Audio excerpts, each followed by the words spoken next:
Les égyptologues la surnomment la chambre souterraine. Pour y arriver, il faut traverser accroupi un tunnel de 105 mètres de long pour à peine 1 mètre de haut.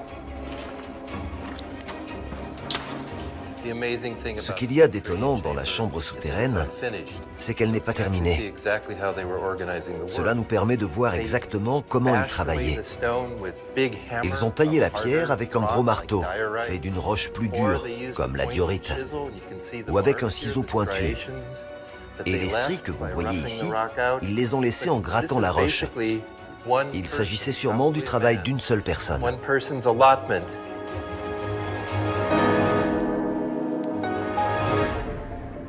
Aucun sarcophage n'a été retrouvé ici. Et cette mystérieuse chambre souterraine n'a jamais été achevée. A-t-elle été construite en premier, puis abandonnée en cours pour réaliser les autres chambres, ou bien a-t-elle été construite en dernier et laissée dans cet état par manque de temps? Selon Vassil Dobrev, Khéops n'aurait rien laissé au hasard. Cette chambre a été construite en premier, avant la pyramide. Khéops arrive, il y a une montagne ici. Il faut qu'il sache quel est l'état de cette montagne. Aujourd'hui, on va faire des scanners pour voir. Avant de construire une centrale nucléaire, on voit s'il y a quelque chose au-dessous. Le Khéops a fait un peu la même chose. Il a fait un test dans la montagne pour voir s'il va supporter tout ce monument qu'il va construire. Pour Vassil Dobrev, le roi Khéops a cherché le meilleur endroit dans la pyramide pour accueillir son tombeau. Selon lui, il abandonne cette cavité souterraine pour construire une seconde chambre 50 mètres plus haut, en plein cœur de la pyramide. Salam alaikum mes frères et sœurs, j'espère que vous allez bien en ces temps hostiles. Donc aujourd'hui on fait une petite vidéo, histoire d'apporter quelques précisions que je n'avais peut-être pas fait à l'époque sur ma vidéo où je parlais donc des jeunes de la caverne et de la fameuse élite qui les a enterrés. Donc comme vous savez, pour moi, les jeunes de la caverne ont fini sous la pyramide de Gizeh, d'accord? Donc dans cette petite vidéo, Georges V avait un oncle qui s'appelait le prince Arthur, qui est en dessous de la pyramide, cette chambre souterraine comme ils l'appellent. Donc elle n'est pas comme le reste de la pyramide.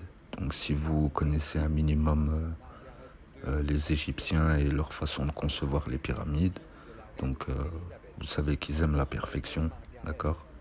Ils aimaient les belles choses, d'accord? Et donc quand vous apercevez cette chambre souterraine, vous comprenez qu'il y a quelque chose qui cloche, d'accord? Donc pour moi, ce n'est autre que la caverne où se sont réfugiés les jeunes, d'accord? C'est pour ça qu'elle est dans cet état et qu'ils l'ont laissée ainsi, contrairement au reste de la caverne, voilà. De la pyramide, pardon.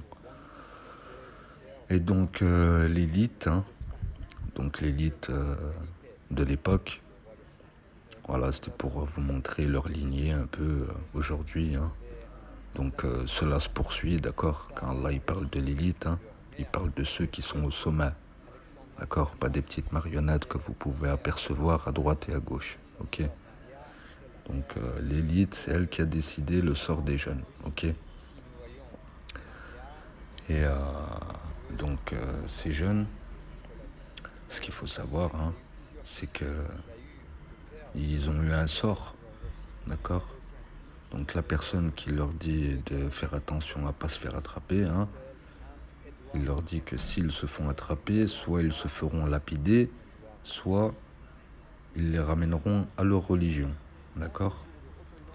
Donc cela veut dire que soit vous finirez avec eux, s'ils vous attrapent.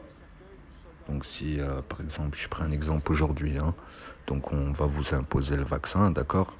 Donc il y a certains jeunes qui vont fuir, qui vont faire la hijra pour échapper à leur monde, parce qu'ils ont bien compris que s'ils collaborent, ils dépendent plus d'Allah, d'accord?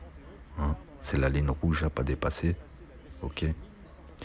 Et donc ces jeunes-là, ils avaient fait la hijra pour ça. Donc et quand ils se sont fait attraper, voilà, on leur a dit, enfin on les a prévenus, de ne pas se faire attraper, sinon ils finiront lapidés, ou ils retourneront à leur religion, d'accord? Et donc, je voulais vous poser la question, pour voir si vous êtes connectés. Hein. Donc, à votre avis, comment on finit ces jeunes? Voilà. Donc, moi, je vous mets la réponse. Hein. Mais bon. Et je vous montre comment ils procèdent l'élite, hein, avec leurs bons disciples, tu vois. Donc, ceux qui se sont fait attraper, ils n'ont pas fini lapidés, d'accord. Et voilà, c'est le Coran qui nous délivre ça. Puisqu'ils ont fini sous la pyramide, d'accord. Et ceux qui finissent sous leur lieu de culte, hein, eh ben, c'est pas les ennemis, comme vous pouvez le voir à l'écran, d'accord. Donc voilà, mes frères et sœurs, c'était quelques précisions. À une prochaine vidéo, Inch'Allah. Salam alaikum. Le cercueil est ensuite descendu dans le tombeau au cri de « Vive la France ».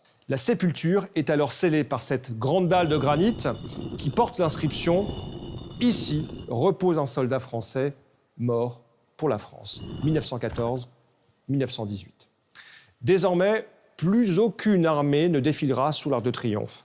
Il faudra encore attendre le 11 novembre 1923, c'est-à-dire 2 ans plus tard, pour voir l'installation de la flamme du souvenir, symbolisant une gueule de canon cerclée de glaives. Depuis cette date, la dalle sacrée n'a plus bougé. Et tous les jours, à 18h30, la flamme est ravivée. Elle brûle jour et nuit en mémoire des soldats qui sont morts à la guerre.